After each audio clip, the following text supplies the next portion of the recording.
হাত মুষ্টিবদ্ধ করো, সমাজ থেকে সকল বৈষম্যের কবর রচনা করবার শপথ নাও। হে হতাশাগ্রস্ত জাতি, আসো আল কোরআনের কাছে, আমরা তোমাদেরকে মুক্তির বার্তা শোনাই, আমরা তোমাদেরকে সান্ত্বনার বাণী শোনাবো। আসো হাতে হাত রাখি, সমস্ত বৈষম্য, জুলুম, স্বৈরতন্ত্রের কবর রচনা করে আল্লাহর কোরআনের সমাজ গড়বার জন্য হাতে হাত রাখি। যদি ইনসাফ কায়েম না করা যায়, ইসলাম অনুসরণ করা যায় না, যদি বেইনসাফের বিরুদ্ধে লড়াই না করতে পারো, মিথ্যে মুসলমানিত্বের দাবি ত্যাগ করো। তুমি যদি ইনসাফের জন্য যুদ্ধ করতে না পারো, তুমি যদি বৈষম্যের বিরুদ্ধে লড়াই করার হিম্মত না রাখো, মুসলমানের মিথ্যা দাবি করা ভণ্ডামি ছাড়া কিছুই নয়।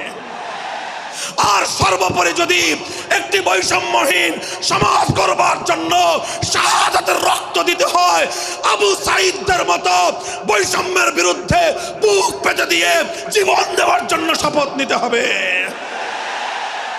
কোরআনে পাকের এক একটা আয়াত, কোরআনের এক একটা বিধান আল্লাহর জমিনে বাস্তবায়ন করার জন্য আমাদের জীবন যৌবনের বাজি লাগায় দিতে হবে, বাজি লাগায় দিতে হবে ইনশাআল্লাহ।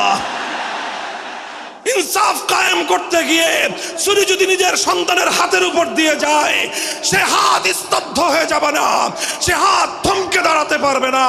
যেখান দিয়ে ইনসাফ যাবে সেখান দিয়ে ইনসাফকে চালিয়ে দিতে হবে। এই সমাজ, এই জমিন এখন বিপ্লবী চায়। সে বিপ্লব আব্রাহাম লিঙ্কনের আদর্শের বিপ্লব নয়, সে বিপ্লব কার্ল মার্কস, মাও সেতুং আর লেনিনদের বিপ্লব নয়।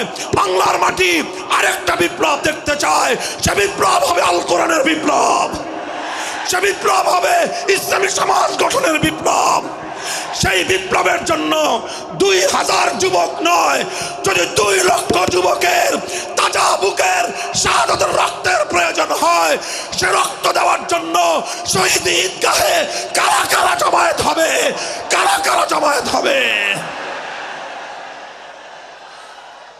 হ্যাঁ, এটা শুধু কথার কথা না, শপথ।